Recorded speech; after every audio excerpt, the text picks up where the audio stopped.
Okay, stretching, post-ride stretching this is, you know, while your muscles are still warm, and you're, you know, prior to having a shower and so forth, just that kind of, that recovery period. Rather than thinking about all the stretches you could do, I find a more effective approach is to think about, you know, the only stretches people can do. If you give somebody an hour's worth of stretching, well, that might cover everything, but actually they're more likely to do none at all, simply because they can't, you know, spare an hour in their day immediately after having a ride. So keeping it as simple as possible. If you can only do one single stretch after your ride, you've got 2 minutes to spare, and that's all till you've got to move on with your day. Do this one. Okay, feet are flat on the ground. Rotate the feet to whatever is comfortable for your, you know, for your physiology.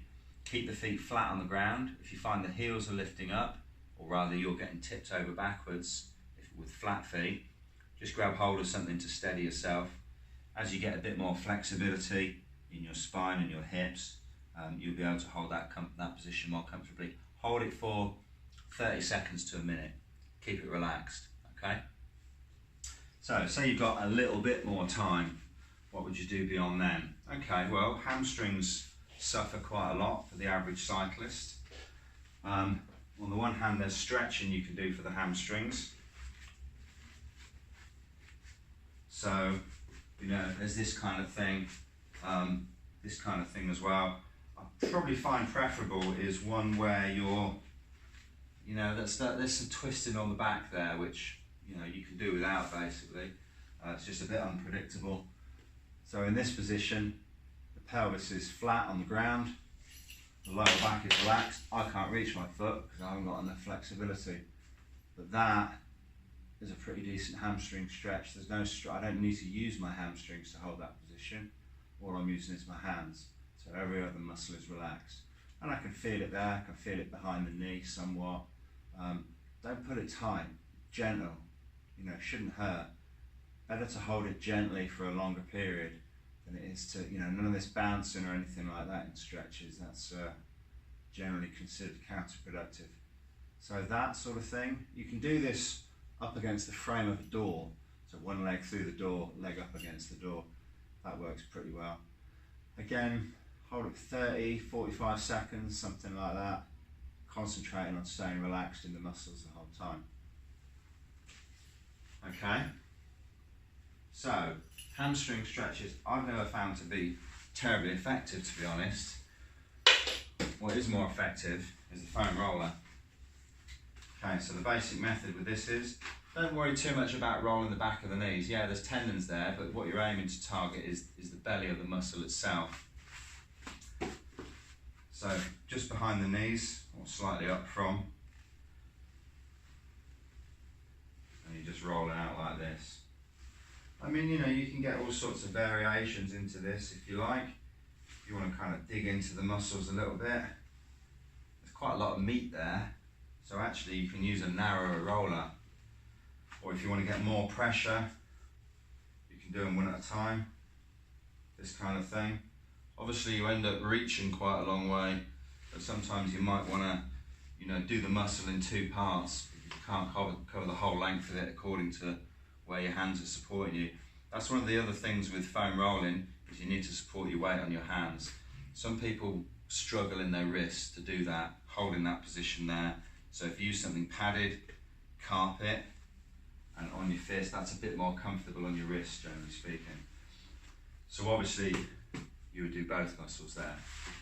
Okay, so still staying on the thing of somebody who can do a little bit more than the basic squat. Include the hamstrings, include the glutes. Glutes don't need much stretching, but they, you know, in the sense that they're not tight and they don't generally limit hip mobility. But they do have a tendency to be dysfunctional, and they're a really important muscle because they're the biggest one you've got. So keeping them in good working order is important. So again, you know, we can do, there's a couple of specific stretches for doing the glutes. Typically, a bit of a lunge, but not a lunge where you keep your body up, a lunge where you keep your body down. You'll feel this, you know, in approximately the right place. Again, what I tend to, and you know, again, hold that, keep your weight gently on it. You'll get a bit of a stretch in your opposite leg as well, of course, but this is pretty effective. Feels quite good as well. But ultimately, because the glutes, as you flex your hip, the glutes move around the side and actually reduce the amount of stretch on them simply by, you know, how they work and how they position themselves. So actually, again, the foam roller is probably a better option. So, first thing to do is make sure your sit bone is in front of your glute. You're basically looking to squeeze your glute in that direction. Okay? And when you're rolling here, you roll a bit, but you kind of slide a bit as well. That's fine, you know, you're gonna be wearing something, so it's not on your skin anyway. So as you get the sit bone in front, the glute you position behind, you can flex your hip a little bit. That helps to move the glute back. And then roll forward. And you should feel the glute, you know, you might lean back into it a little bit as well. You should feel the glute squeezing up, getting pretty tight here. It's being pushed on very firmly. Until eventually you feel it squeeze out right at the top where it attaches to the top edge of your pelvis there. Lean back on it, get a good squeeze going on. You can do that same one with a bent leg, whatever's your preference really. In that sort of manner, okay? So that's stage 2, hamstrings and glutes. Takes a little bit longer, but again, you know, if you don't have any particular problems or you're limited on time, you can get away with just those. If you've got a bit more time, you know, 3 more stretches. Quads, obviously, usually quads a lot in cycling, but strangely they don't suffer too much in terms, you know, in the sense that they don't normally exert adverse load on the knees, which, you know, then has a propensity to cause injury. There's really only one stretch for the quads. You can do it standing or you can do it lying down. Keep the knees together. Keep it all straight in alignment. Push forward with the hips, because the middle quadricep muscle is a hip flexor as well. It attaches to the pelvis rather than the femur. So straight from tibia to pelvis. So as you push that, you'll feel a stretch in it. Again, really gentle. I guess if you're standing, you're more inclined to be straight in your hips, which might actually limit how far back you can get your heel. Again, if you need more extension, wrap your sock around your ankle, something like that. Hold that for a few seconds. There are, what's this quad stretch, which is like this. Don't do it. It's not very good for your knees. It puts a bit of twist on the knees, which is not great. You can roll out your quads if you want, honestly, you know, with a kind of like a rolling pin or a tiger tail type of thing. It probably hurt quite a lot, you know, pushing them against that bone there, whereas when you're on the back and using the foam roller, there's lots of meat there. Okay, so quad stretch, lateral hip rotation, so hip rotation like this. Pretty standard item, this one. Just get your ankle comfortably on your knee there. Grab hold of the front of your knee. If you haven't got that much mobility, grab hold of the back of your thigh, just to ease off the pressure a little bit. Or if you still can't do that, again, get a sock around your leg. Keep the pelvis nice and relaxed. You know, none of this kind of behaviour going on. It's not a lower back stretch, it's a hip stretch. So the pelvis should be flat on the ground. Okay? Hold that for, again, 30 seconds. Quite easy. Some stretches are easy to overdo, and you get halfway through and you're like, oh no, that's too much. So, you know, do it the other way around. Start easy. Hip flexors. So the hip flexors, a lot of people call the hamstrings and the glutes the hip flexors, but they're hip extensors. Hip flexors are very deep muscles, primarily the ones that are attached to your lower vertebrae, your lumbar vertebrae, and they're at the back of your abdominal cavity, so you can't roll them out. And they're not kind of big, strong moving muscles, but they do contribute quite a lot to the function of your hips. If you're sitting down a lot, the conditions of modern life in general lead to tight hip flexors, as does cycling. So it's useful for maintaining general hip mobility and glute function and things like that, to give your hip flexors a bit of a stretch. So we're going for a lunge again. So this time I'm stretching out this one here. The body goes up like this. You turn away, give it a little bit more stretch on there. Again, focus on relaxing that muscle, because of course your hip flexors want to resist this movement. They want to, they want to flex your hip to stop you collapsing down, but that's not what you want.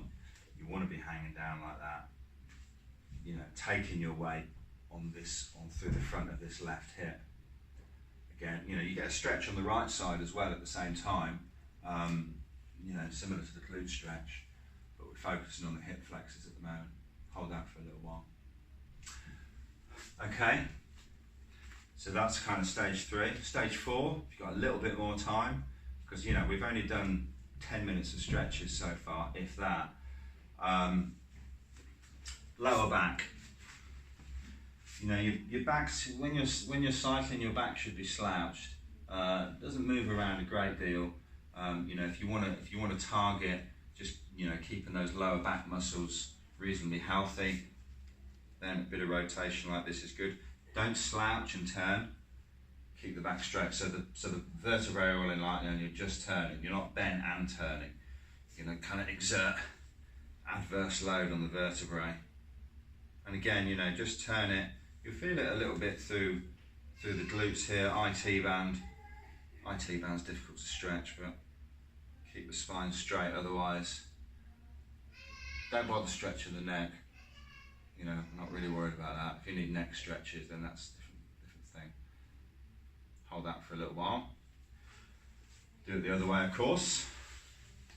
Calves. Calves don't normally, compared to running, which hurts your calves. Cycling doesn't bother your calves that much. Very unusual for people to get, tendinopathy or muscle tears from cycling.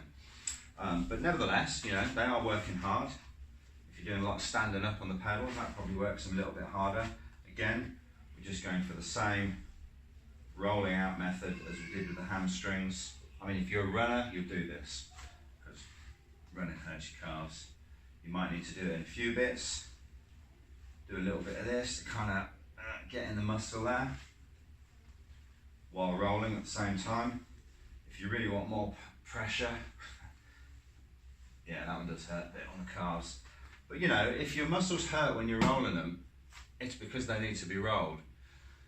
And after you've been doing it for a couple of weeks, well, they won't hurt so much, because they don't have those firm spots, those knots in the fibres and so on. Everything will be nice and relaxed. So calf roll's another good one. TFL roll. So a lot of people get problems with their IT band, and so they roll out the IT band. It really hurts because it presses the quadricep muscle underneath against the femur, against the bone.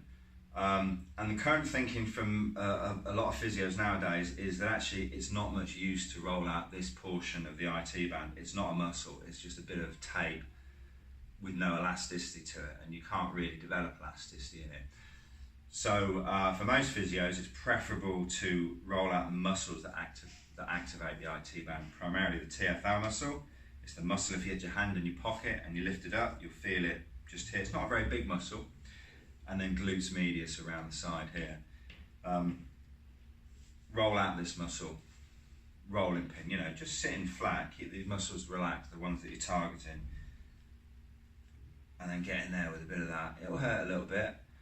Tiger tail, is the other thing that's made specifically for doing that kind of stuff. Just that small muscle there. And then adductors. Adductors, you don't use them that much when you're cycling, to be honest. Part of the reason for rolling out the adductors is because the muscles on the inside affect the muscles on the outside, the antagonistic muscles. So if people have problems with their IT band, sometimes stretching the adductors is sufficient to deal with that. And that's just the classic, feet against. Really easy to overdo this one at the start, so just apply a very, very gentle stretch. Pushing down on the elbows, you don't normally need it, to be honest, unless you're really flexible already. And again, hold that for a little while. This is the most common one where you're halfway through and you realise, oh, I've got to back it off a little bit.